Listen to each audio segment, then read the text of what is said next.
नमस्कार, मैं प्रदीप कुमार। क्या आप जानते हैं कि धरती पर ऑक्सीजन कहाँ से आया है और ब्रह्मांड की उत्पत्ति कैसे हुई है? क्या शुरुआत में पृथ्वी आग का गोला था और कैसे हुई धरती पर जीवन की शुरुआत? तो बने रहिए दोस्तों हमारे साथ। ब्रह्मांड की उत्पत्ति आज से 15 अरब वर्ष पूर्व महाविस्फोट यानी बिग बैंग के फलस्वरूप हुआ था। बिग बैंग के लगभग 10.5 वर्ष बाद अर्थात आज से 4.5 अरब वर्ष पूर्व हमारे सौर मंडल का विकास हुआ। इसी सौरमंडल के विकास के फलस्वरूप हमारे पृथ्वी का भी विकास हुआ और अन्य ग्रहों और उपग्रहों का भी विकास हुआ। इसी प्रकार हमारी पृथ्वी की भी उत्पत्ति आज से तकरीबन 4.5 अरब वर्ष पूर्व हुई थी। पृथ्वी का निर्माण एक जटिल गैसीय पिंड के रूप में हुआ था। लगभग 60 करोड़ वर्ष बाद पृथ्वी के क्रस्ट का निर्माण हुआ।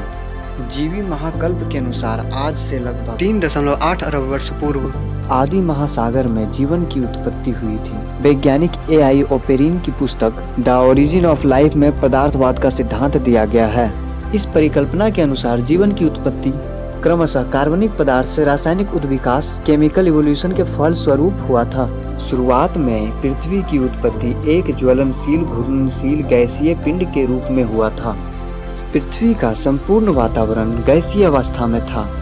पृथ्वी का ताप लगभग 3000 से 6000 डिग्री सेल्सियस तक था। पृथ्वी के वातावरण में तत्व क्रमशः हाइड्रोजन, कार्बन, नाइट्रोजन, गंधक, फास्फोरस आदि के स्वतंत्र परमाणु थे, जो जीवों के उत्पत्ति के प्रमुख संघटक होते हैं। धीरे धीरे पृथ्वी ठंडी होती गई और इनके स्वतंत्र परमाणु आपस में अभिक्रिया कर अकार्बनिक पदार्थों का निर्माण किया। प्रारंभ में हाइड्रोजन के परमाणुओं की संख्या सबसे अधिक थी और हाइड्रोजन के परमाणुओं की संख्या सर्वाधिक होने के कारण हाइड्रोजन ऑक्सीजन के सारे अणुओं के साथ अभिक्रिया कर जल का निर्माण किया। इसके फलस्वरूप हमारे वायुमंडल में स्वतंत्र ऑक्सीजन के परमाणु समाप्त हो गए। जैसे जैसे पृथ्वी और ठंडी होती गई वैसे वैसे अणुओं के आकर्षण के फलस्वरूप एमिनो अम्ल, वसीय अम्ल, मीथेन, सुगर जैसे कार्बनिक यौगिकों का निर्माण हुआ। इन सभी रासायनिक यौगिकों के उद्विकास के फलस्वरूप ही जीवन की उत्पत्ति संभव हो पाया। इन्हीं घटकों के फलस्वरूप आदि जीव का निर्माण हुआ। ये आदि जीव आज के नील हरे शैवाल के जैसे दिखता था और इनके द्वारा किए जाने वाले प्रकाश संश्लेषण की क्रिया के फलस्वरूप हमारे वायुमंडल में ऑक्सीजन के मुक्त परमाणु मुक्त हुए।